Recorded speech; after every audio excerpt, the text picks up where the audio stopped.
آپ کی عظمت کی وجہ نمبر 1 آپ کا وجود ہے۔ جس جگہ کی مٹی سے اللہ کے نبی کو بنایا گیا اسی کے قریب سے حضرت عمر کو بنایا گیا۔ آپ کے مقام کی دوسری وجہ آپ کے اسلام سے پہلے کے وہ اوصاف ہیں جنہیں اوصاف حمیدہ کہتے۔ آپ کے مقام کی تیسری وجہ نبوت کی دعا ہے۔ آپ کے مقام کی چوتھی وجہ صحابی رسول ہونا ہے۔ آپ کے مقام کی پانچویں وجہ اللہ کے نبی کا رشتہ دار ہونا ہے۔ آپ کے مقام کی چھٹی وجہ نبوت کا اعتماد ہے، ایمان کی صورت میں اعتماد ہے، علم کی صورت میں اعتماد ہے، دین کی صورت میں آپ کے مقام کی 7ویں وجہ آپ کی شجاعت اور بہادری ہے۔ آپ کے مقام کی 8ویں وجہ عدل و انصاف ہے۔ آپ کے مقام کی 9ویں وجہ خاندان نبوت کا احترام ہے۔ آپ کے مقام کی 10ویں وجہ شہادت ہے۔ اب آسان لفظوں میں کہنا چاہوں گا، اگر عمر کی عظمت کو سمجھنا ہو، عمر کی ولادت سے لے کر آپ کی وفات تک دونوں کو دیکھو گے۔ عمر کو اللہ نے جس مٹی سے بنایا اسے بھی جنت کہتے، عمر کو جس مٹی میں دفنایا اسے بھی جنت کہتے۔ عمر کی ابتدا بھی جنت سے ہے، عمر کی انتہا بھی خدا کی جنت پر ہے۔ الحمدللہ وحدہ لا شریک لہ والصلاة والسلام على من لا نبي بعده وعلى آله وأصحابه الذين أوفوا عهده أما بعد فأعوذ بالله من الشيطان الرجيم بسم الله الرحمن الرحيم اهدنا الصراط المستقيم صراط الذين أنعمت عليهم اللهم صل على محمد وعلى آل محمد كما صليت على إبراهيم وعلى آل إبراهيم إنك حميد مجيد اللهم بارك على محمد وعلى آل محمد كما باركت على إبراهيم وعلى آل إبراهيم إنك حميد مجيد۔ قرآن کریم میں اللہ کریم نے اپنے احکام کے ساتھ ساتھ کچھ شخصیات کا تذکرہ بھی فرمایا ہے۔ جہاں پر قرآن کریم میں ایمان کا تذکرہ ہے تو قرآن کریم میں اہل ایمان کا تذکرہ بھی موجود ہے۔ اگر قرآن کریم میں علم کا تذکرہ ہے تو قرآن کریم میں اہل علم کا ذکر بھی موجود ہے۔ اگر قرآن کریم میں ہدایت کا تذکرہ ہے تو قرآن کریم میں ہدایت یافتہ طبقے کا بھی بیان ہے۔ اگر قرآن کریم میں صراط مستقیم کا بیان ہے تو قرآن کریم میں ان لوگوں کا تذکرہ بھی موجود ہے جو صراط مستقیم پر چلتے ہیں۔ اور اگر قرآن کریم میں کفر کا ذکر ہے تو کفار کا ذکر بھی موجود ہے۔ اگر شرک کا تذکرہ ہے تو مشرکین کا تذکرہ بھی اللہ کے قرآن میں ہے۔ گویا قرآن کریم میں اللہ رب العزت نے 2 قسم کی شخصیات کا تذکرہ فرمایا۔ نمبر 1 جو اللہ کے محبوب اور پسندیدہ ہیں، نمبر 2 جو اللہ کے مبغوض اور ناپسندیدہ ہیں۔ نمبر 1 اللہ کو راضی کرنے والے اور نمبر 2 اللہ کو ناراض کرنے والے۔ نمبر 1 ہدایت یافتہ اور نمبر 2 گمراہ۔ ان 2 طبقات کا تذکرہ اللہ نے قرآن میں اس لیے فرمایا تاکہ اللہ کے بندے اور رسول اللہ صلی اللہ علیہ وسلم کے امتی انعام یافتہ لوگوں کی زندگی کو پڑھ کر اور سمجھ کر ان جیسا بننے کی کوشش کریں۔ گمراہوں کا تذکرہ اس لیے فرمایا تاکہ اللہ کے بندے اور حضور کے امتی ان کا تذکرہ پڑھ کر اور سمجھ کر ان جیسا بننے سے اپنے آپ کو بچیں۔ جن اعمال اور اوصاف کی بنیاد پر اللہ کریم نے اپنے نیک بندوں سے محبت فرمائی، اللہ کے بندے ان کا تذکرہ پڑھ کر ان اوصاف کو اپنائیں، اور جن اوصاف کو اپنا کر اللہ کے بندے گمراہ ہوئے، سیدھے راستے سے بھٹک گئے، اللہ کے باقی بندے ان صفات اور اوصاف سے اپنے آپ کو بچیں۔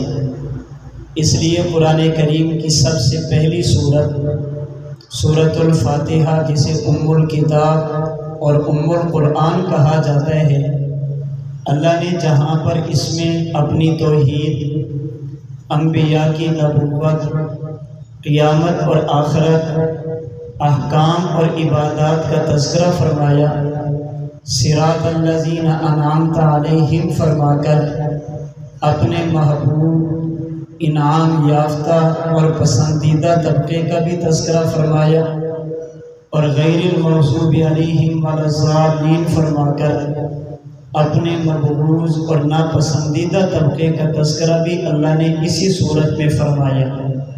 مجھے اور آپ کو چاہیے ہم ان لوگوں کو پڑھیں، ان لوگوں کی زندگی کو سمجھیں جو اللہ کے انعام یافتہ ہیں، پھر ان کے بارے میں جو باتیں ماننے والی ہیں انہیں مانیں، جو کرنے اور اپنانے والی ہیں انہیں کریں اور اپنائیں۔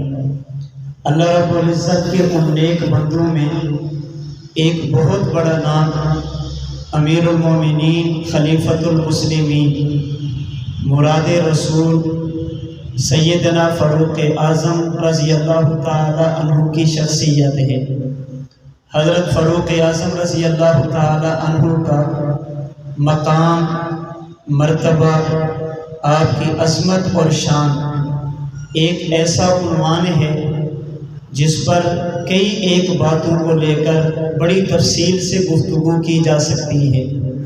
میں سیدنا فاروق اعظم رضی اللہ تعالی عنہ کی سیرت، آپ کے کردار کی روشنی میں آپ کی عظمت اور مقام کے چند ایک پہلو آپ کی خدمت میں عرض کرتا ہوں۔ ان میں سے بعض چیزیں وہ ہیں جو ماننے والی ہیں، میں اور آپ ان کو مان تو سکتے ہیں، اگر ان صفات کو اپنی زندگی میں لانا چاہیں اور اسی طرح میں اور آپ بننا چاہیں تو یہ ہمارے بس میں نہیں ہے، جنہیں صحابہ کرام کی خصوصیات کہا جاتا ہے۔ اور بعض چیزیں وہ ہیں جنہیں ماننے کے ساتھ ساتھ اپنایا بھی جا سکتا ہے، ان پر عمل بھی کیا جا سکتا ہے۔ اپنی عملی، اخلاقی، معاشرتی اور معاملات کی زندگی میں حضرت فاروق اعظم کی سیرت کے ان پہلوؤں کو تفصیل کے ساتھ سمجھ کر اپنی زندگی صحیح رخ پر لے جا سکتی ہے۔ حضرت فاروق اعظم رضی اللہ تعالی عنہ کے مقام، آپ کا مرتبہ اور آپ کی عظمت کی پہلی وجہ، دنیا میں کسی بھی چیز کی عظمت، کسی بھی چیز کی قیمت کے لیے جو چیزیں دیکھی جاتی ہیں، ان میں سب سے پہلی اور بنیادی چیز ہے مٹیریل، یعنی وہ چیز جس چیز سے بنائی گئی ہے، یہ دیکھا جاتا ہے اس کے بنانے کے لیے مٹیریل کون سا استعمال ہوا۔ مٹیریل جتنا اچھا ہوگا، چیز اتنی پائیدار، مضبوط اور قیمتی ہوگی، اور جیسے جیسے مٹیریل گھٹیا ہوتا جائے گا، چیز کی قیمت، عظمت اور چیز کی اہمیت کم ہوتی جائے گی۔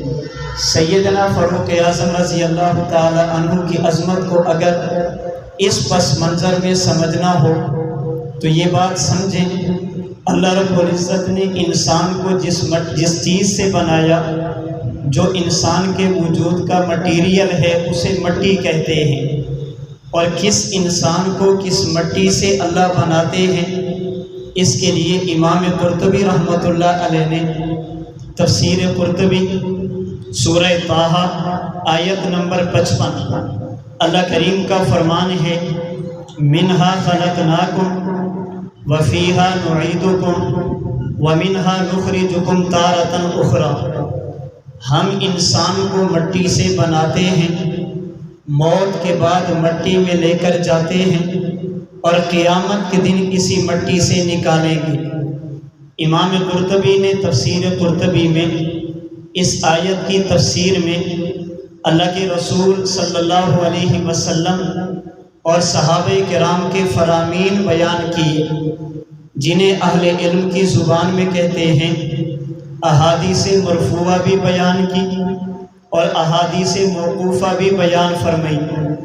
اگر بات اللہ کے نبی کی ہو اسے حدیث مرفوع کہتے ہیں، اور اگر بات پیغمبر کے صحابی کی ہو اسے حدیث موقوف کہتے ہیں۔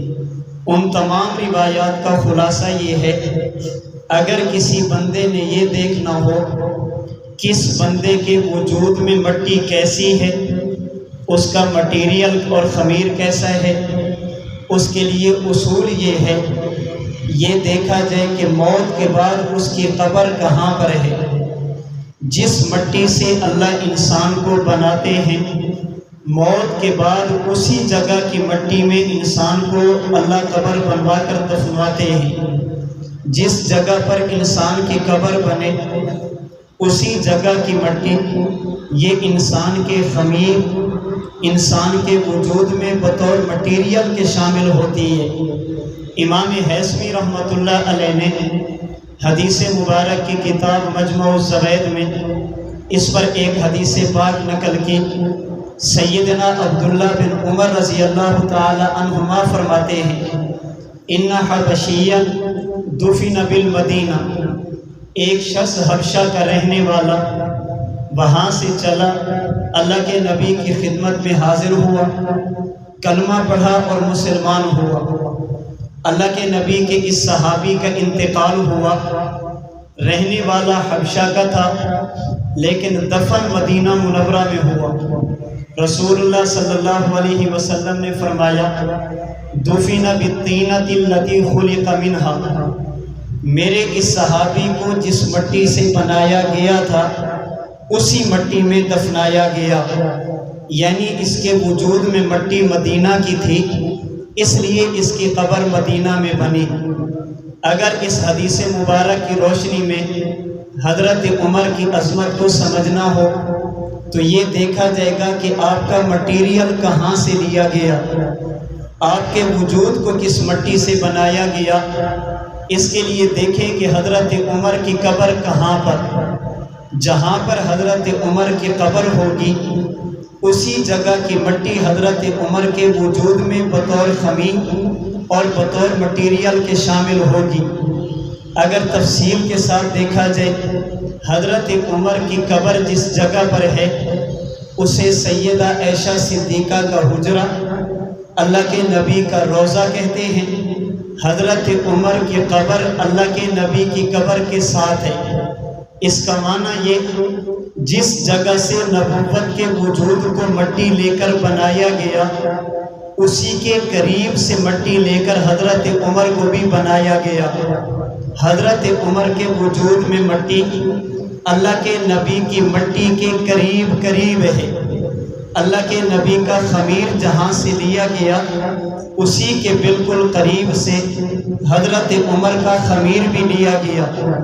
اس لیے اگر حضرت عمر کی زندگی کو دیکھیں، چونکہ نبوت اور فاروق کے وجود کی مٹی قریب قریب کی تھی، تو ہمارا عقیدہ حضرت عمر اللہ کے نبی تو نہیں ہے لیکن پیغمبر کے صحابی ضرور ہیں، اس لیے کہ مٹی قریب قریب کی، نبوت اور صحابیت بھی منصب قریب قریب کے ہیں۔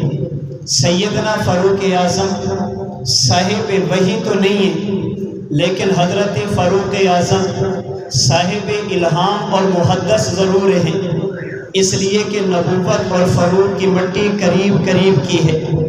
حضرت عمر پر جبریل وحی تو نہیں لاتے تھے لیکن حضرت عمر کے لیے اللہ کے نبی کی خدمت میں جبریل سلام ضرور لاتے تھے، اس لیے کہ نبوت اور فاروق کی مٹی قریب قریب ہے۔ حضرت فاروق اعظم معصوم تو نہیں ہیں، لیکن معصوم کے قریب محفوظ ضرور ہے، اس لیے کہ نبوت اور فاروق کی مٹی قریب قریب ہے۔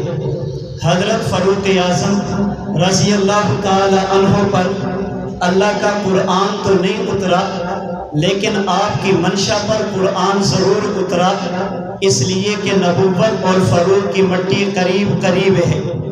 قیامت کے دن حضرت فاروق اعظم صاحب حوض تو نہیں ہوں گے، لیکن صاحب حوض کے صحابی اور ساتھی ضرور ہوں گے، اس لیے کہ نبوت اور فاروق کی مٹی قریب قریب سے لی گئی۔ قیامت کے دن حضرت فاروق اعظم رضی اللہ تعالی عنہ نبوت والی شفاعت اور سفارش تو نہیں کریں گے، لیکن شہید ہونے کی وجہ سے 70,000 کی شفاعت ضرور کریں گے، اس لیے کہ نبوت اور فاروق کی مٹی قریب قریب ہے۔ قیامت کے دن حضرت فاروق اعظم صاحب لواء الحمد تو نہیں ہوں گے، البتہ اس جھنڈے کے نیچے پیغمبر کے ساتھ ضرور ہوں گے، اس لیے کہ نبوت اور فاروق کی مٹی قریب قریب سے لی گئی۔ حضرت فاروق اعظم کی عظمت کی پہلی وجہ جہاں کی مٹی سے اللہ نے اپنے پیغمبر کو بنایا، اسی کے قریب مٹی کو لے کر اللہ نے سیدنا فاروق اعظم کو بھی بنایا۔ یہی وجہ جب اللہ کے نبی صلی اللہ علیہ وسلم نے اعلان نبوت فرمایا، آپ زندگی کے 40 برس گزار چکے تھے، آپ نے اپنی ذات، اپنی شخصیت کو اہل مکہ کے سامنے رکھا۔ اہل مکہ میں سے کسی بندے نے اللہ کے نبی کے کردار اور سیرت پر انگلی اٹھانے کی جرت نہیں کی، باوجود اس کے مخالف تھے، الزامات لگانے والے تھے، اللہ کے نبی پر ظلم و ستم کے پہاڑ ڈھانے والے تھے، لیکن اللہ کے نبی کی سیرت اور پیغمبر کے کردار پر انگلی نہیں اٹھا سکے۔ سیدنا فاروق اعظم نے کلمہ پڑھا، آپ کی عمر تقریباً 30 برس کے لگ بھگ تھی۔ کوئی بندہ حضرت فاروق اعظم کی زندگی کے ان 25-30 برسوں پر بھی انگلی نہیں اٹھا سکا۔ اس کی وجہ میں نے عرض کی، اللہ کے نبی معصوم تھے، سیدنا فاروق اعظم محفوظ تھے، اللہ نے اپنے نبی کی بھی حفاظت فرمائی۔ سیدنا فاروق اعظم صاحب وحی پیغمبر تو نہیں، لیکن چونکہ خمیر نبوت کے قریب سے لیا گیا تو اللہ نے آپ کی بھی حفاظت فرمائی ہے۔ حضرت فاروق اعظم رضی اللہ تعالی عنہ کی عظمت کی دوسری وجہ آپ کے وہ اوصاف ہیں جو آپ نے اسلام قبول کرنے سے پہلے اپنائے ہیں۔ ان میں شجاعت اور بہادری بھی ہے، ان میں نسب کا ایک پہلو بھی ہے، ان میں لوگوں کے ہاں سفارت کا پہلو بھی ہے، ان میں لکھنا اور پڑھنے کو جاننا بھی ہے۔ یہ سیدنا فاروق اعظم کی عظمت کی وجہ کہ اس وقت کے ماحول میں یا آج کے معاشرہ میں جن چیزوں کو عظمت کا پہلو سمجھا جا سکتا ہے، اللہ نے حضرت فاروق اعظم کو وہ علی وجہ الکمال پہلو عطا فرمائے تھے۔ حضرت فاروق اعظم رضی اللہ تعالی عنہ کی عظمت کی تیسری وجہ جب اللہ کے نبی نے نبوت کا اعلان فرمایا، اہل مکہ کے سامنے دعوت رکھی، نبوت کے دلائل پیش کیے، اہل مکہ نے آپ کی دعوت کو قبول نہیں کیا، اللہ کے نبی کو عبادت سے روکا، اللہ کے نبی کو دعوت اور تبلیغ سے روکا، اللہ کے نبی کو مشن رسالت کے پھیلانے سے روکا۔ اللہ کے نبی صلی اللہ علیہ وسلم نے اس موقع پر سیدنا فاروق اعظم رضی اللہ تعالی عنہ کے لیے اللہ سے دعا مانگی، اے باری تعالی، آپ اسلام کی عزت کے لیے، اسلام کی عظمت کے لیے، اسلام کے غلبہ کے لیے، اسلام کی اشاعت اور تحفظ کے لیے 2 بندوں میں سے ایک بندہ مجھے عطا فرما دیں۔ اللہ کے نبی نے دو بندوں کا نام لیا، ایک کا نام عمر بن ہشام ابو جہل تھا اور دوسرے کا نام عمر بن خطاب تھا رضی اللہ تعالی عنہ۔ اور کتب احادیث کے مطابق اللہ کے نبی نے ان دو بندوں کا نام لیا اور دعا میں ایک جملہ فرمایا، باری تعالی میں نے یہ دو بندے ان کے ظاہر کو دیکھ کر آپ کی بارگاہ میں بطور دعا کے رکھے، لیکن آپ نے دینا کون سا ہے؟ ان میں سے جو آپ کو محبوب ہو، آپ کا پسندیدہ ہو۔ میں آسان لفظوں میں کہوں گا، باری تعالیٰ میں نے ان کا ظاہر دیکھا، آپ ان کے قلوب اور باطن کو بھی دیکھ رہے ہیں، ان میں سے جو دل کا پاک اور صاف ہو وہ مجھے صحابی بنا کر دے دے۔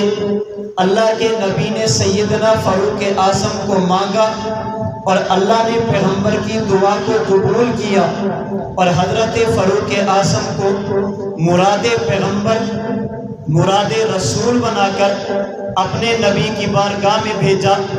جسے اللہ سے نبوت مانگے وہ بندہ غیر معمولی، وہ بندہ معمولی نہیں، بڑی اہمیت والا، بڑی عظمت والا، بڑی شان اور شوکت والا ہوتا ہے۔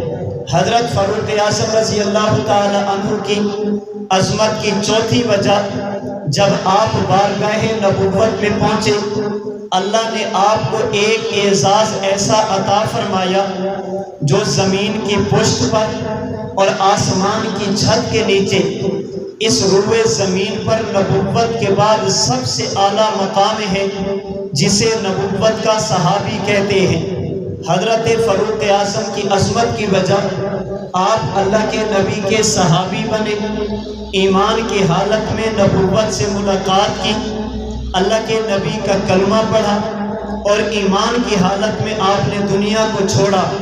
اور میرے پیر و مرشد حضرت شیخ طریقت متکلم اسلام مولانا محمد الیاس گھمن دامت برکاتہ العالیہ فرماتے ہیں، حضرت فاروق اعظم کا صحابی ہونا یہ بظاہر ایک کمال ہے، حقیقت میں کئی کمالات کا مجموعہ ہے۔ حضرت عمر کے صحابی ہونے کا معنی آپ مومن بھی ہیں، حضرت عمر کے صحابی ہونے کا معنی آپ حجت بھی ہیں، حضرت عمر کے صحابی ہونے کا معنی آپ محفوظ بھی ہیں، حضرت عمر کے صحابی ہونے کا معنی آپ معیار حق بھی ہیں، حضرت عمر کے صحابی ہونے کا معنی آپ تنقید سے بالا تر بھی ہیں، حضرت عمر کے صحابی ہونے کا معنی آپ امت کے بہترین افراد میں شامل بھی ہیں، حضرت عمر کے صحابی ہونے کا معنی آخرت کے عذاب سے محفوظ بھی ہیں، اور حضرت عمر کے صحابی ہونے کا معنی آپ جنتی بھی ہیں۔ جو جو صفات صحابہ میں تھی اللہ نے وہ تمام صفات اپنے نبی کے صحابی حضرت فاروق اعظم رضی اللہ تعالی عنہ کو عطا فرما دی۔ اور یہ صحابی ہونا کتنے بڑے اعزاز کی بات ہے، صحابی ہونا کتنے بڑے مقام کی بات ہے، یہ صحابیت کتنا بڑا منصب ہے۔ ہمارا عقیدہ ہے نبوت کے بعد سب سے بڑا منصب یہ نبوت کی صحابیت کا ہے، اور یہ کتنا بڑا اعزاز علماء محدثین احادیث طیبہ کو نقل کرتے ہیں، اور آپ نے سن رکھا ہوگا، کہتے ہیں فلاں حدیث یہ حدیث صحیح ہے اور فلاں حدیث یہ حدیث ضعیف ہے، یہ حدیث صحیح ہے اور یہ حدیث ضعیف ہے۔ کسی بھی حدیث کو جب صحیح کہا جائے اس کا معنی یہ ہوتا ہے حدیث کو نقل کرنے والے افراد یہ قابل اعتماد ہیں، حدیث کو نقل کرنے والے بندے یہ قابل اعتبار ہیں، نقل کرنے والے بندے یہ ٹھیک ہیں، اگر یہ ٹھیک تو حدیث بھی ٹھیک ہوگی۔ اور حدیث کے ضعیف ہونے کا معنی نقل کرنے والے افراد میں سے کسی فرد میں کوئی کمی تھی، نقل کرنے والے بندوں میں سے کسی بندے کے اندر کوئی عیب تھا، کسی بندے کے اندر کوئی خامی اور کمی تھی، تو محدثین حدیث کو نقل کرنے والے بندوں کو چیک کرتے ہیں، ان کے بارے میں تحقیق کرتے ہیں، اگر وہ بندے ٹھیک تو حدیث صحیح، اور اگر ان میں سے کوئی ایک بندہ بھی کمزور نکلے تو کہہ دیتے ہیں یہ حدیث ضعیف ہے۔ محدثین کی عادت ہے جب حدیث پر حکم لگانے لگے ایک ایک بندے کو چیک کرتے ہیں، ایک ایک راوی کے بارے میں تحقیق کرتے ہیں، لیکن جب بات نبوت کے صحابی کی آ جائے پھر اسماء الرجال کے ائمہ صحابی کو چیک نہیں کرتے، صحابی کے بارے میں تحقیق نہیں کرتے، بلکہ صحابی کا مقام بتائیں گے، صحابی کے فضائل بتائیں گے، صحابی کی شان بتائیں گے، صحابی کے بارے میں لسان نبوت سے نکلنے والی احادیث کو نقل کریں گے۔ ایک ایک بندے کو چیک کر کے جب بات صحابی پہ آ جائے محدثین چیک نہیں کرتے۔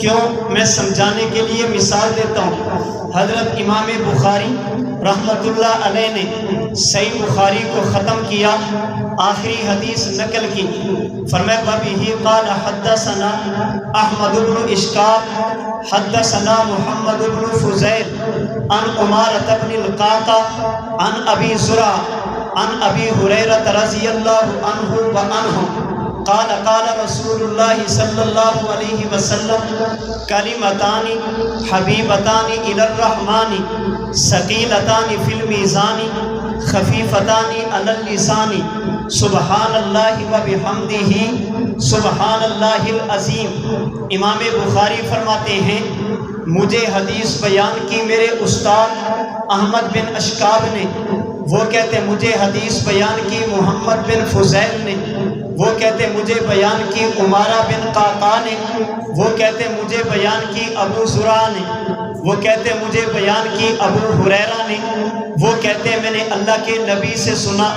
فرمایا کہ دو کلمے ایسے ہیں جو اللہ کو بڑے پسند ہیں، قیامت کے دن ان کا وزن بھی بہت ہوگا اور انہیں پڑھنا بھی مشکل نہیں، اور وہ دو کلمے کیا ہیں؟ فرمایا سبحان اللہ وبحمدہ سبحان اللہ العظیم۔ جب محدثین نے حدیث کو چیک کیا، دیکھا امام بخاری بندہ کیسا، دیکھا ان کا استاد احمد کیسا، ان کا استاد محمد بن فضیل کیسا، ان کا استاد عمارہ بن قعقاع کیسا، ان کا استاد ابو زرع کیسا، ان پانچ کو چیک کیا، یہ بندے ٹھیک ہیں۔ جب باری سیدنا ابو ہریرہ کی آئی تو محدثین ابو ہریرہ کو چیک نہیں کرتے، باقی پانچ کے بارے میں تحقیق کریں گے، صحابی کے بارے میں تحقیق نہیں۔ وجہ کیا ہے؟ جیسے پہلے پانچ نبی نہیں، صحابی بھی تو نبی نہیں، جیسے پہلے پانچ صاحب وحی نہیں، صحابی بھی تو صاحب وحی نہیں، جیسے پہلے پانچ معصوم نہیں، صحابی بھی تو معصوم نہیں۔ تم نے پانچ کو چیک کیا، صحابی کو کیوں چھوڑ دیا؟ اس کے بارے میں تحقیق کیوں نہیں کی؟ اس کے بارے میں تم نے زیادہ جانچ پڑتال کیوں نہیں کی؟ محدثین فرماتے ہیں اصول حدیث کا متفقہ ضابطہ، فرماتے وجہ یہ ہے پانچ وہ ہیں جنہیں چیک ہم نے کیا، اور صحابی وہ ہے جسے چیک اللہ نے کیا۔ پانچ وہ ہیں جن کے بارے میں تحقیق ہم نے کی، صحابی وہ ہیں جن کی تحقیق خدا نے کی۔ پانچ وہ ہیں جنہیں مومن ہم نے کہا، صحابی وہ ہے جسے مومن خدا نے کہا۔ پانچ وہ ہیں جنہیں سچا ہم نے کہا، صحابی وہ ہے جسے سچا خدا نے کہا۔ پانچ وہ ہیں جنہیں متقی ہم نے کہا، صحابی وہ ہے جنہیں متقی اللہ نے کہا۔ پانچ وہ ہیں جن کے بارے میں ہم نے کہا یہ فسق سے بچنے والے، گمراہی سے بچنے والے، گناہ سے بچنے والے۔ صحابی وہ ہیں جن کے بارے میں خدا نے کہا کرہ الیکم الکفر والفسوق والعصیان۔ صحابی کے بارے میں تحقیق اس لیے نہیں کہ اس کے ایمان کی گواہی اللہ نے دی، جسے مومن خدا کہے اسے چیک کرنے کی ضرورت کیا؟ میں اور لفظ کہوں گا، جن پانچ کو محدثین نے مومن کہا انہوں نے دلوں کو نہیں دیکھا، جنہیں چیک اللہ نے کیا اس کے بارے میں رب نے کہا اولئک کتب فی قلوبہم الایمان، میں نے ایمان کو تمہارے دلوں میں مضبوط کر دیا۔ باقی وہ جن کے تقویٰ کے لیے امت کے علماء نے ظاہر کو دیکھا، صحابی وہ ہیں جن کے بارے میں دل کو دیکھ کر خدا نے کہا اولئک الذین امتحن اللہ قلوبہم للتقوی، جن کے ظاہر کو دیکھ کر گواہی دی جائے۔ اگر ان محدثین کی بات معتبر ہے تو جسے اللہ نے ٹھیک کہا اور دل کو دیکھ کر کہا اسے ٹھیک کیوں نہ کہا جائے؟ اس لیے صحابی ہونے کا معنی یہ معیار حق بھی، یہ حجت بھی، یہ تنقید سے بالا تر بھی، اور کائنات کے بڑے سے بڑے لوگ بھی اکٹھے ہو جائیں، یہ کبھی کسی صحابی کے مقام کو نہیں پہنچ سکتے۔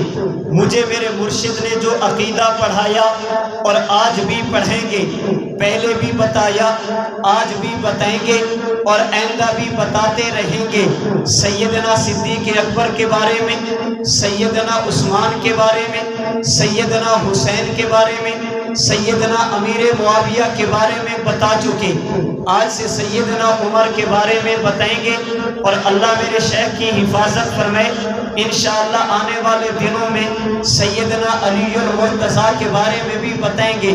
میرے مرشد نے مجھے عقیدہ دیا، ایک طرف پوری کائنات کو رکھو اور دوسری طرف نبی کے صحابی کو رکھو۔ رب محمد کی قسم پوری کائنات مل کر بھی صحابی کے کسی مقام اور مرتبے کو نہیں پہنچ سکتی۔ میں سمجھانے کے لیے آسان لفظوں میں کہوں گا، ایک بندہ اللہ کے نبی کی خدمت میں گیا، بارگاہ نبوت میں پہنچ کر اللہ کے نبی کے ہاتھ میں ہاتھ دے کر اللہ کی الوہیت اور توحید کی، پیغمبر کی نبوت اور ختم نبوت کا اقرار کیا اور گواہی دی۔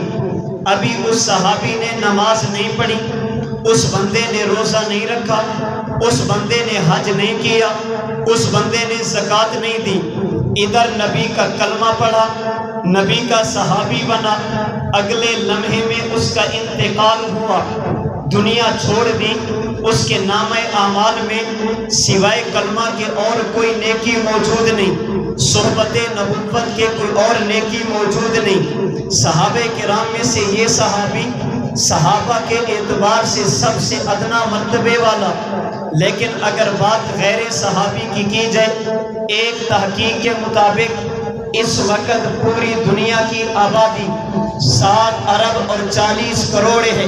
آپ 7.5 ارب لگا لیں، یہ اس وقت پوری دنیا کی آبادی، آپ ان تمام لوگوں کو کلمہ پڑھا دیں، 7.5 ارب کو مسلمان کر دیں، آپ ان کو رب کا قرآن یاد کریں، انہیں حافظ بنا دیں، آپ انہیں تجوید پڑھیں، آپ انہیں قاری بنا دیں، آپ انہیں تفسیر پڑھیں، انہیں مفسر بنا دیں، آپ حدیث پڑھیں، انہیں محدث بنا دیں، آپ انہیں فقہ پڑھیں، انہیں فقیہ بنا دیں، آپ انہیں تصوف پڑھیں، شیخ مرشد اور صوفی بنا دیں، ان کا دن گھوڑے کی پیٹھ پر گزرے اور ان کی راتیں مسلح کی پشت پر گزریں، یہ 7.5 ارب مسلمان، 7.5 ارب اقابل، 7.5 ارب قاری، 7.5 ارب عالم، مفسر، محدث، فقیہ اور صوفی، تہجد گزار، عبادت اور مجاہد، انہیں ایک طرف رکھا جائے اور دوسرے سابلے میں نبی کے اس صحابی کو لکھا جائے جو 1 منٹ کا صحابی، اللہ کی قسم یہ 7.5 ارب عبادت گزار مل کر بھی صحابی کے مقام کو نہیں پہنچ سکتے۔ کیوں؟ اس لیے کہ نبوت نے کہا فَلَوْ أَنَّ أَحَدَكُمْ أَنفَقَ مِثْلَ أُحُدٍ ذَهَبًا مَا بَلَغَ مُدَّ أَحَدِهِمْ وَلَا نَصِيفًا۔ اس کی شرح میں امام نووی نے لکھا فَإِنَّ فَضِيلَةَ الصُّحْبَةِ لَا يَعْدِلُهَا عَمَلٌ، نماز، روزہ، حج، زکوٰۃ، باقی دیگر اعمال سے اللہ کا قرب ملتا ہے، لیکن جو صحبت نبوت کی وجہ سے صحابی کو خدا کا قرب ملتا ہے وہ اعمال کی وجہ سے نہیں ملتا۔ حضرت عمر کی عظمت کی چوتھی وجہ، آپ اللہ کے نبی کے صحابی بنے، پیغمبر کے شاگرد بنے، ایمان کی حالت میں اللہ کے نبی کی صحبت اختیار کی۔ سیدنا فاروق اعظم کی عظمت کی 5ویں وجہ، اگر صحابہ کرام کو دیکھا جائے، صحابہ میں 2 قسم کے لوگ ہیں، نمبر 1 جن کا رشتہ نبوت سے فقط ایمان کا ہے، خاندان کا، برادری کا، گھر کا، حسب اور نسب کا رشتہ نہیں ہے، اور دوسری قسم کے صحابہ وہ جنہوں نے اللہ کے نبی کا کلمہ بھی پڑھا اور پیغمبر کے ساتھ رشتہ داری بھی جوڑی، اللہ کے نبی کے صحابی بھی بنے، پیغمبر کے ساتھ گھریلو تعلق بھی جوڑا، اللہ کے نبی کے ساتھ رشتہ ایمان کا بھی، پیغمبر کے ساتھ رشتہ خون برادری کا، حسب اور نسب کا، رشتہ داری کا تعلق بھی موجود ہے۔ اور یاد رکھیے کسی بھی نبی کے ساتھ اصل رشتہ ایمان کا ہوتا ہے۔ اگر خاندان کا تعلق ہو مگر ایمان کا تعلق نہ ہو، یہ رشتہ کسی کام کا نہیں ہے، یہ رشتہ اللہ کے ہاں کسی کھاتے کا نہیں۔ یہ نبی کا بیٹا ہو تب، نبی کا والد ہو تب، نبی کی بیوی ہو تب، یہ قیامت کے دن نجات نہیں پا سکتی اگر رشتہ ایمان کا نہیں۔ ہاں اگر رشتہ ایمان کا بھی ہو اور رشتہ برادری کا بھی ہو، رشتہ ایمان کا بھی ہو، رشتہ خاندان کا بھی ہو، تو یہ نور علی نور، دوہری فضیلت، سونے پر سہاگا ہے۔ سیدنا فاروق اعظم رضی اللہ عنہ ان خوش نصیب صحابہ میں سے ہیں جن کا رشتہ نبوت کے ساتھ دوہرا ہے۔ ایمان لے تو رشتہ صحابیت کا، اور اللہ کے نبی کے ساتھ اگر خاندان کی بات کی جائے، سیدنا فاروق اعظم نے اپنی بیٹی ام المومنین سیدہ حفصہ نبی کے نکاح میں دی تو نبی کے سسر بنے۔ آپ نے سیدنا علی المرتضیٰ کی بیٹی اللہ کے نبی کی نواسی سیدہ ام کلثوم اپنے نکاح میں لی تو رشتہ یہ بھی خاندان کا بنا۔ حضرت فاروق اعظم کی عظمت کی یہ 5ویں وجہ، آپ کو نبوت کے ساتھ دوہری نسبت، کلمہ پڑھ کر صحابی بھی بنے، اللہ کے نبی سے اللہ کے نبی کو بیٹی دے کر اللہ کے نبی کے سسر بھی بنے، اور نبی کی بیٹی سیدہ ام کلثوم لے کر نبی کے گھر کے فرد بھی بنے۔ سیدنا فاروق اعظم کی عظمت کی 6ٹھی وجہ، آپ کے مقام کی 6ٹھی وجہ، جب آپ نے کلمہ پڑھا پھر نبوت کو آپ پر اعتماد کتنا تھا، اللہ کے نبی نے ان پر اعتماد کتنا کیا اور ان کے بارے میں کیسی بشارتیں دی، کتب احادیث اس سے بھری پڑی۔ میں سمجھانے کے لیے 2-4 مثالیں عرض کرتا ہوں۔ نبی کو اعتماد کتنا تھا، اللہ کے نبی نے حضرت عمر کے بارے میں کیا کچھ فرمایا۔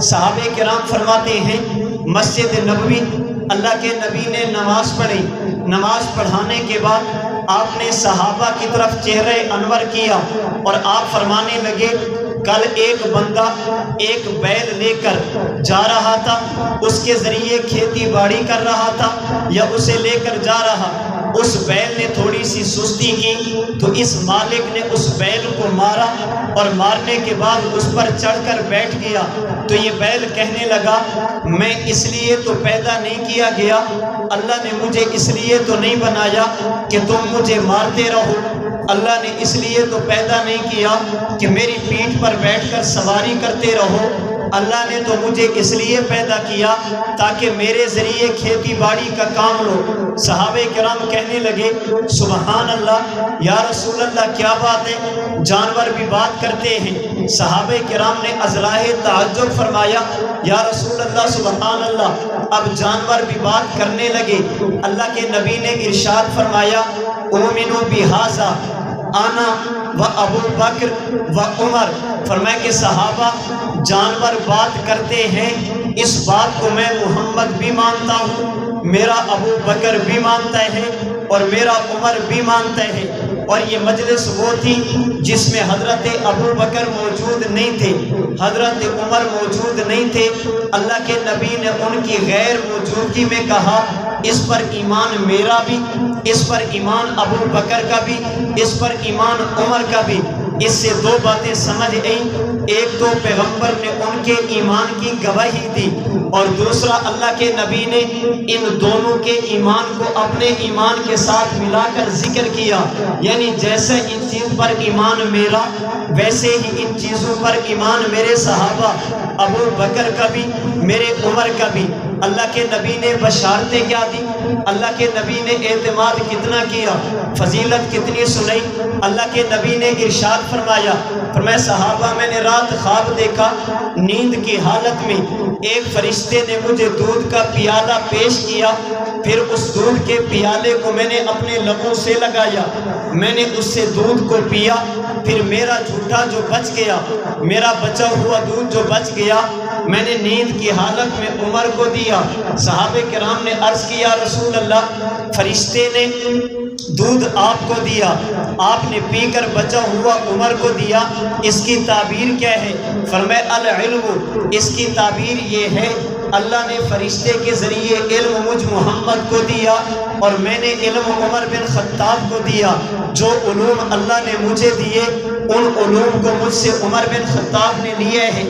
تبھی تو اللہ کے نبی نے کئی موقعوں پر فرمایا انی لا ادری قدر ما بقائی فیکم، صحابہ زندگی کا پتہ نہیں آج چلا جاؤں یا کل چلا جاؤں، میرے جانے کے بعد تم نے کیا کرنا؟ فاقتدوا بالذین من بعدی واشار الی ابی بکر وعمر، فرمایا میرے جانے کے بعد پیروی کرنا ابو بکر کی اور عمر کے نقش قدم پر چلنا۔ نبی نے ان کا نام لے کر بتایا، جو علم خدا نے مجھے دیا تھا سب سے زیادہ جنہوں نے لیا انہیں شیخین کریمین ابو بکر و عمر کہتے ہیں۔ کبھی فرمایا فَإِنَّهُ مَن يَعِشْ مِنكُم بَعْدِي فَسَيَرَى اخْتِلَافًا كَثِيرًا فَعَلَيْكُم بِسُنَّتِي وَسُنَّتِ الْخُلَفَاءِ الرَّاشِدِينَ الْمَهْدِيِّينَ۔ اللہ کے نبی نے ان صحابہ کا تذکرہ کر کے حضرت عمر پر اعتماد کا اظہار فرمایا۔ اور ایک روایت بخاری کی، اللہ کے نبی فرمانے لگے میں رات کو سویا ہوا تھا، میں نے نیند کی حالت میں خواب دیکھا، اور ہمارا عقیدہ رؤی الانبیاء وحی، نبی کا خواب برائے خواب نہیں ہوتا، بلکہ نبی کا خواب اللہ کی طرف سے وحی ہوتا ہے، اللہ کی طرف سے ہوتا ہے۔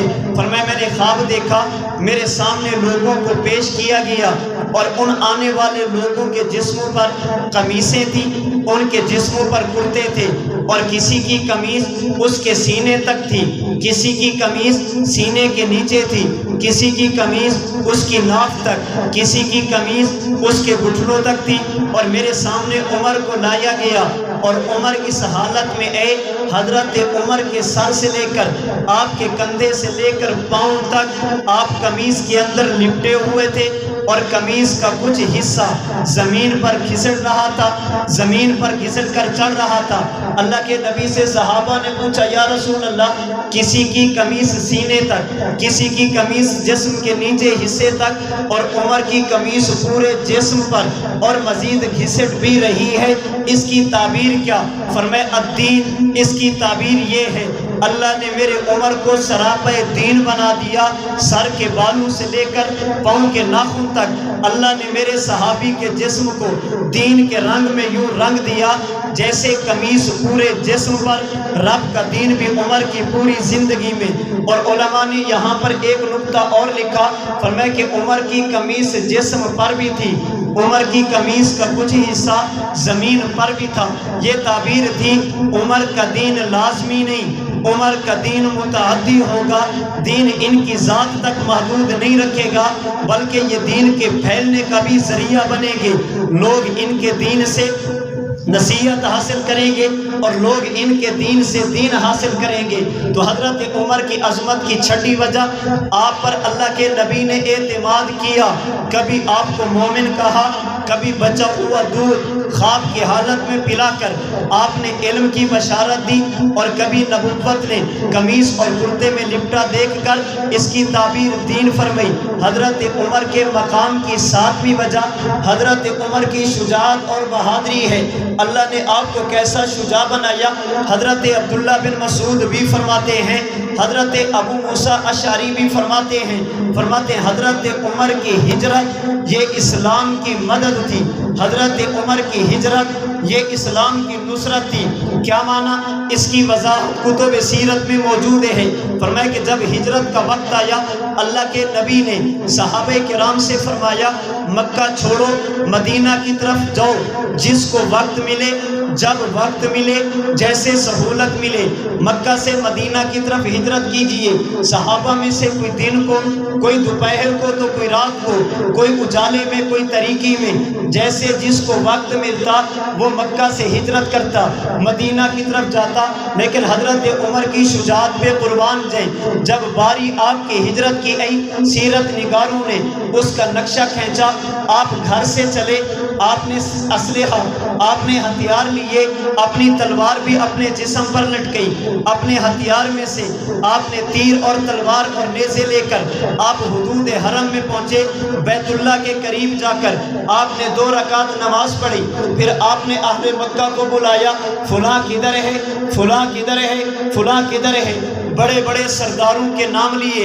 جب سردار اکٹھے ہو گئے، حضرت عمر نے جو جملے کہے میں سمجھانے کے لیے اپنے ذوق میں آسان لفظوں میں عرض کرتا ہوں۔ حضرت عمر فرمانے لگے، آج خطاب کا بیٹا اپنا گھر چھوڑ کر مدینہ جانے لگا، آج خطاب کا بیٹا مکہ چھوڑ کر مدینہ ہجرت کرنے لگا، آج خطاب کا بیٹا اللہ کے گھر کو چھوڑ کر نبی کے حکم پر مدینہ جانے لگا۔ جانے کی وجہ تمہارا ڈر نہیں، جانے کی وجہ حکم مصطفیٰ ہے۔ اگر میرا نبی نہ کہتا، اللہ کی قسم میں کبھی یہاں سے نہ جاتا۔ تمہارے ڈر کی وجہ سے نہیں، بلکہ نبی کے فرمان کی وجہ سے جا رہا ہوں، اور تمہیں اس لیے بتا رہا ہوں۔ میرے جانے کے بعد بک بک نہ کرنا، اگر بہادر تھا تو بتا کر جاتا، اگر جانا تھا تو بتا کر جاتا۔ ہم دیکھتے یہ مکہ سے جاتا کیسے؟ فرمایا کہ اب اگر کسی کے اندر ہمت ہو، کسی کے اندر جرت ہو، اگر کسی ماں نے وہ بیٹا جنا جو خطاب کے بیٹے کے راستے کو روک سکے۔ حضرت عمر نے جو جملے کہے وہ بڑے عجیب ہیں۔ فرمایا تم میں سے جو بندہ اپنی ماں کو رلانا چاہے، تم میں سے جو بندہ اپنے بچوں کو یتیم کروانا چاہے، تم میں سے جو بندہ اپنی بیوی کو بیوہ کرانا چاہے، حدود حرم سے باہر آ جاؤ، میرا راستہ روکو، پھر میں دیکھتا ہوں تم روکتے کیسے ہو۔ بتا کر اس لیے جا رہا ہوں تاکہ تم یہ نہ کہو یہ تو بڑا شجاع تھا، یہ بھی چھپ کر نکل گیا، اور جا اس لیے رہا ہوں اس لیے کہ میرے مصطفیٰ کا حکم ہے۔ میں بتانا چاہتا ہوں جب نبی کا حکم آئے گا میں کعبہ بھی چھوڑوں گا، پیغمبر کا حکم آئے گا میں حرم بھی چھوڑوں گا، نبی کا طریقہ اور پیغمبر کی بات آئے گی میں سب کچھ قربان کر دوں گا، لیکن نبی کے حکم کو نہیں ڈال سکتا۔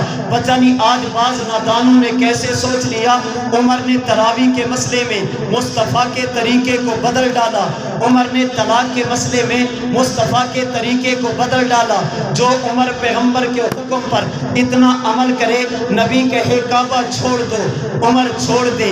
جو پیغمبر کا صحابی اتنا عمل کرے، اگر نبی مسجد نبی کے قریب حضرت عباس کا پرنالہ لگوائے، حضرت عمر کو پتہ چلے، وہ نبوت کے لگے ہوئے پرنالے کو بھی اپنی جگہ سے بدلنے کے لیے تیار نہ ہو۔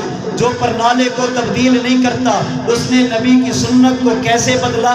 جو پرنالے کو نہیں بدلتا اس نے نبی کے طریقے کو کیسے بدلا؟ ہم کہتے حضرت عمر نبی کی شریعت کے محافظ تھے، نبی کی شریعت کے محرف نہیں تھے، یہ پیغمبر کے طریقوں کو بچانے والے تھے، پیغمبر کے طریقوں کو بدلنے والے نہیں۔ حضرت عمر کی عظمت کی 7ویں وجہ آپ کی شجاعت ہے، آپ کی بہادری ہے۔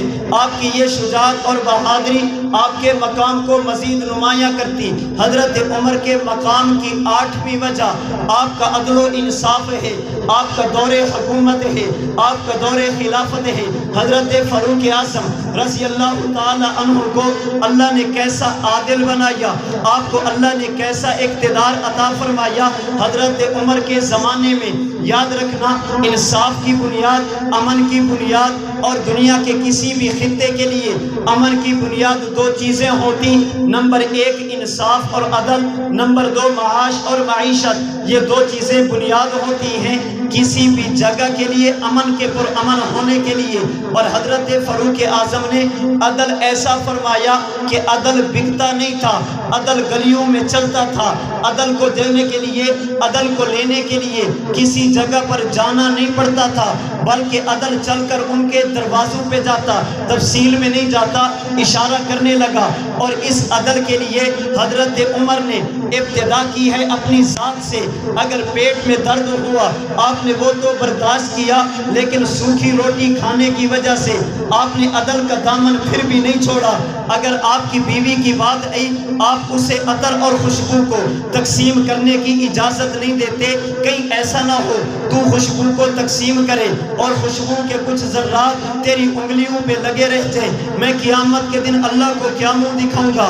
آپ نے یہاں تک کیا، اور اس عدل کے لیے آپ نے اپنے بیٹے کی بھی پرواہ نہیں کی. اگر بات اپنی ذات کی ہے آپ نے اسے بھی برداشت کیا، اگر بات گھر والوں کی ہے اسے بھی برداشت کیا، اور اگر بات بیٹوں کی ہے آپ نے اسے بھی برداشت کیا. اور ایسا عدل کیا دنیا میں آج اگر عدل کی مثال دینی ہو حضرت عمر کے دروازے پہ دستک دینی پڑتی ہے. حضرت عمر اس کے لیے ضرب المثل بن کر رہ گئے. حضرت عمر نے اتنا عدل کیا، اپنوں نے بھی مانا غیروں نے بھی مانا.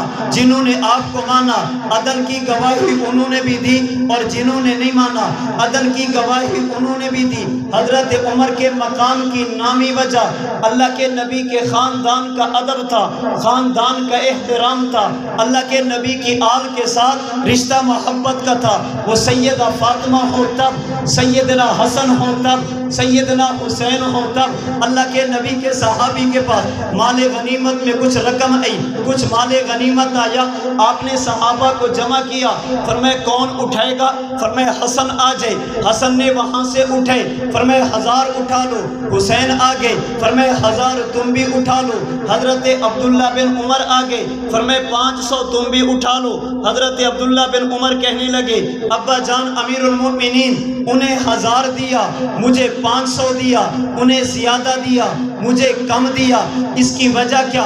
حضرت عمر فرمانے لگے تمہیں بھی 1000 دے دوں گا، ان کے برابر دے دوں گا، لیکن اس کے لیے ایک کام کر. فرمائے ابا جان کام کیا؟ فرمائے والد ایسا لا جیسے حسنین کا، والدہ ایسی لا جیسے حسنین کی، نانا ایسا لا جیسے حسنین کا، اب نانی ایسی لو جیسے حسنین کی، خالائیں ایسی لو جیسے حسنین کریمین کی. فرمائے عبداللہ تجھے پتہ نہیں یہ بیٹا علی کہے، لخت جگر فاطمہ کہے، نواسہ محمد مصطفیٰ کا سیدہ خدیجۃ الکبریٰ کہے، اور اگر بات خالاؤں کی جائے ان کی ایک خالہ کا نام زینب، ایک کا نام رقیہ، ایک کا نام ام کلثوم ہے. فرمائے ابا جان یہ تو میرے بس میں نہیں، میں یہ خاندان کہاں سے لوں گا؟ فرمائے بیٹا اگر یہ تیرے بس میں نہیں پھر ان کے برابر تجھے دینا یہ بھی میرے بس میں نہیں. اگر خاندان ان کا اعلیٰ پھر مان لے ان کا حق بھی تم سے زیادہ. اللہ کے نبی کے صحابی حضرت عمر حضرت حسین کو ملے، فرمایا حسین کبھی کبھی ہمارے پاس بھی آیا کرو، اور وہ تو ویسے بھی آتے تھے اس لیے کہ ہمشیرہ کا گھر ہے، حضرت ام کلثوم کا گھر ہے. فرمایا پھر بھی کبھی کبھی آیا کرو، کوئی باتیں کیا کریں گے. حضرت حسین تشریف لے گئے. اللہ کے نبی کے صحابی حضرت عمر اپنے کسی انتظامی معاملات میں اہم مشورے میں مصروف تھے. حضرت حسین نے دیکھا عبداللہ بن عمر دروازے پہ. حضرت حسین نے پوچھا حضرت عمر سے ملنا. فرمایا ابا جان مشورہ کر رہے ہیں، میں نے اجازت مانگی مجھے بھی نہیں ملی، آپ بیٹھ جائیں، اجازت ملے گی تو دونوں چلے جائیں گے. حضرت حسین کو کام تھا آپ چلے گئے. حضرت عمر بن خطاب ملے. فرمایا حسین میں نے کہا تھا آیا کرو، آپ آتے نہیں. فرمایا امیر المؤمنین آیا تھا. فرمایا ملے کیوں نہیں؟ فرمایا میں آیا، آپ کا بیٹا عبداللہ بیٹھا تھا، میں نے کہا عمر سے ملنا، امیر المؤمنین سے ملنا، بھائی جان سے ملنا. فرمایا کہ حسین بیٹھ جاؤ، اس لیے کہ ابو جان کسی حکومتی معاملات میں مشورہ کر رہے ہیں، میں نے اجازت مانگی مجھے نہیں ملی، آپ بھی بیٹھ جائیں، جب اجازت ملے گی دونوں جائیں گے. حضرت عمر کی آنکھوں میں آنسو آ گئے. فرمایا حسین تم نے اپنے آپ کو عبداللہ جیسا کم سمجھ لیا، تم نے اپنے آپ کو میرے بیٹے جیسا کم سمجھ لیا. وہ عبداللہ ہے تو حسین ہے، اسے اجازت کی ضرورت، آپ کو اجازت کی ضرورت نہیں. کیوں؟ حضرت عمر نے وجہ بتائی. فرمایا میں تو وہ تھا جن سے اونٹ بھی نہیں سنبھالے جاتے تھے، آج اگر میں آواز لگاؤں ہوا بھی میرے پیغام کو پہنچے، آج اگر میں رکا لکھوں دریائے نیل بھی پانی دینے پر مجبور ہو جائے، اگر میں کپڑا بھیجوں آنے والی آگ بھی پہاڑ میں واپس چلی جائے، اگر میں زمین پر پاؤں اور درہ ماروں آنے والا زلزلہ بھی تھم جائے۔ ایک وقت تھا اونٹ نہیں سنبھالے جاتے تھے، آج کائنات میری بات مانتی، یہ تو آپ کے خاندان کی وجہ سے۔ اگر میں حضور کی غلامی میں نہ آتا اللہ یہ اعزاز کبھی نہ دیتے۔ جن کی وجہ سے یہ اعزاز ملا ان کے لیے اصول نہیں ہوتے، اپنے محسنین کی قدر کی جاتی۔ تم میرے محسن ہو، محسن کا گھرانہ ہو، اس لیے آج کے بعد تم دن کو یا رات کو صبح کو یا شام کو میرا بیٹا آئے گا تو اجازت لے کر، حسین آئے گا تو اجازت کے لینے کی ضرورت نہیں۔ یہ خاندان نبوت کا احترام تھا۔ حضرت عمر کے مقام کی 10ویں وجہ اور یہ میری گفتگو کی آخری وجہ، حضرت عمر کی موت ہے، آپ کی وفات ہے۔ آپ جب دنیا سے گئے آپ شہادت کی صورت میں گئے۔ یہ کتنی اعلیٰ موت جس کے لیے نبوت نے دعا کی، اللہ کے نبی نے تمنا کا اظہار کیا، لَوَدِدتُ أَنْ أُقْتَلَ فِي سَبِيلِ اللَّهِ ثُمَّ أُحْيَا ثُمَّ أُقْتَلْ ثُمَّ أُحْيَا ثُمَّ أُقْتَلْ ثُمَّ أُحْيَا ثُمَّ أُقْتَلْ۔ اللہ کے نبی نے قسم اٹھا کر کہا، وَالَّذِي نَفْسُ مُحَمَّدٍ بِيَدِهِ، اللہ کی قسم میرا دل کرتا مجھے شہید کیا جائے، پھر زندگی پھر شہید، پھر زندگی پھر شہید، پھر زندگی، آخر کار شہید کر دیا جاؤں۔ حضرت عمر شہادت کے ساتھ دنیا سے تشریف لے گئے۔ یہ شہادت بھی آپ کے مقام کی وجہ۔ حضرت عمر ان شخصیات میں سے جن کی سیرت میرے اور آپ کے لیے اعتقادی حوالے سے رہنما ہے، عملی حوالے سے رہنما ہے، معاشرتی حوالے سے رہنما ہے، معاملات کے حوالے سے رہنما ہے، اخلاق کے حوالے سے رہنما ہے۔ آپ کی عظمت کی وجہ نمبر 1 آپ کا وجود ہے۔ جس جگہ کی مٹی سے اللہ کے نبی کو بنایا گیا اسی کے قریب سے حضرت عمر کو بنایا گیا۔ آپ کے مقام کی دوسری وجہ آپ کے اسلام سے پہلے کے وہ اوصاف ہیں جنہیں اوصاف حمیدہ کہتے۔ آپ کے مقام کی تیسری وجہ نبوت کی دعا ہے۔ آپ کے مقام کی چوتھی وجہ صحابی رسول ہونا ہے۔ آپ کے مقام کی 5ویں وجہ اللہ کے نبی کا رشتہ دار ہونا ہے۔ آپ کے مقام کی 6ٹھی وجہ نبوت کا اعتماد ہے، ایمان کی صورت میں اعتماد ہے، علم کی صورت میں اعتماد ہے، دین کی صورت میں۔ آپ کے مقام کی 7ویں وجہ آپ کی شجاعت اور بہادری ہے۔ آپ کے مقام کی 8ویں وجہ عدل و انصاف ہے۔ آپ کے مقام کی 9ویں وجہ خاندان نبوت کا احترام ہے۔ آپ کے مقام کی 10ویں وجہ شہادت ہے۔ اب آسان لفظوں میں کہنا چاہوں گا، اگر عمر کی عظمت کو سمجھنا ہو، عمر کی ولادت سے لے کر آپ کی وفات تک دونوں کو دیکھو گے۔ عمر کو اللہ نے جس مٹی سے بنایا اسے بھی جنت کہتے، عمر کو جس مٹی میں دفنایا اسے بھی جنت کہتے۔ عمر کی ابتدا بھی جنت سے ہے، عمر کی انتہا بھی خدا کی جنت پر ہے۔ حضرت عمر کے انہی عظمتوں کی وجہ سے ہم سیدنا فاروق اعظم رضی اللہ تعالی عنہ کو اپنے ایمان کا حصہ نہیں بلکہ ایمان سمجھتے ہیں، اپنے ایمان کا جزو لازم سمجھتے ہیں۔ جیسے میرے اور آپ کے لیے نبی کا خاندان قابل احترام، اللہ کے نبی کی آل قابل احترام، اللہ کے نبی کے اہل بیت ازواج مطہرات یہ قابل احترام۔ پیغمبر کے صحابہ میں سے ہر صحابی، بالخصوص وہ صحابی جنہیں فاروق اعظم کہا جاتا، وہ قابل احترام ہیں۔ اور میرے شیخ نے کچھ دن قبل کہا تھا، فرمایا کہ اللہ نے اگر مجھے زندگی دی میں صحابہ پر ہونے والے اعتراض کا قرض انشاءاللہ کچھ عرصے میں چکا دوں گا۔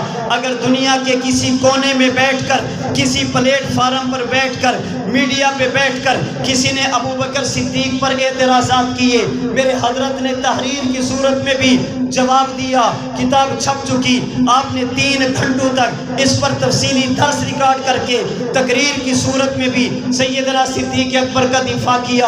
اگر دنیا کے کسی کونے میں کسی بندے نے بیٹھ کر حضرت عثمان پر اعتراض کیا، ابھی کچھ دن قبل میرے حضرت دامت برکاتہم العالیہ نے 6 گھنٹوں کی تفصیلی نشست میں تقریر کی صورت میں حضرت عثمان کا دفاع بھی کیا، کتاب یہ بھی چھپ چکی حضرت عثمان بن عفان والی۔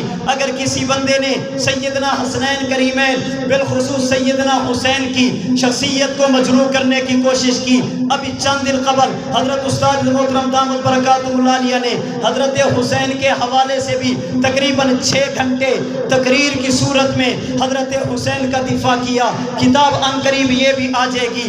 اگر دنیا کے کسی باطل نے سیدنا معاویہ بن ابی سفیان کی صحابیت کو، آپ کے ہادی اور مہدی ہونے کو، آپ کے جنتی ہونے کو مشکوک بنانے کی کوشش کی، میرے حضرت نے اس پر بھی 6 گھنٹے تقریر کی صورت میں، تحریر اور کتاب کی صورت میں حضرت امیر معاویہ کا بھی دفاع کیا. آج انشاءاللہ حضرت استاد دامت برکاتہ عالیہ آج 2 گھنٹے، کل 2 گھنٹے، پرسوں 2 گھنٹے حضرت عمر کی شخصیت کے حوالے سے 6 گھنٹے کا درس بھی دیں گے. اللہ نے چاہا تو کتاب بھی آئے گی، اور آنے والے دنوں میں حضرت علی المرتضیٰ کے حوالے سے بھی 6 گھنٹے کا درس بھی ہوگا، کتاب بھی آئے گی. اور ہم دنیا سے کہتے ہیں آؤ میدان کھلا ہے، تم صحابہ پر اعتراض کرتے جاؤ، ہم سے جواب لیتے جاؤ. صحابہ پر اعتراض کرنا تمہیں مبارک، صحابہ کا دفاع کرنا ہمیں مبارک. تم بھی اپنا زور لگاؤ، ہم بھی اپنا زور لگیں گے، پھر دنیا فیصلہ کرے گی حق پہ کون، باطل پہ کون. اور قیامت کے دن بھی تم انہی کی صف میں کھڑے ہوگے جو صحابہ پر انؤمن کما آمن السفہاء کہہ کر تنقید کے نشتر چلاتے تھے، اور ہمارا شمار انشاءاللہ صحابہ کی صف میں ہوگا. اس کے لیے میں اور آپ دعا گو بھی رہیں، اس کے لیے میں اور آپ حضرت استاد جی کے علوم سے استفادہ بھی کریں. ہم صحابہ کے بارے میں اپنے عقائد کو صرف شبہات، اپنے عقائد کو محض خواہشات کی بنیاد پر نہیں، جذبات کی بنیاد پر نہیں. انشاءاللہ میرے اللہ نے چاہا ہم دلیل کے ساتھ، اعتدال کے ساتھ، سنجیدگی کے ساتھ، تسلسل کے ساتھ دلیل کی دنیا میں جیسے ہم دفاع نبوت کو اپنا ایمان سمجھتے، ہم صحابہ کے دفاع کو بھی اپنا ایمان سمجھتے. ہم جیسے نبوت کے مقام کے قائل، ہم صحابیت کے بھی مقام کے قائل ہیں. اللہ مجھے اور آپ کو صحابہ کرام رضی اللہ عنہم اجمعین کے مقام کو سمجھنے کی، صحابہ پر ہونے والے اعتراضات کے جوابات کو سمجھ کر صحابہ کرام کے دفاع کرنے کی توفیق عطا فرمائے. وآخر دعوانا ان الحمدللہ رب العالمین.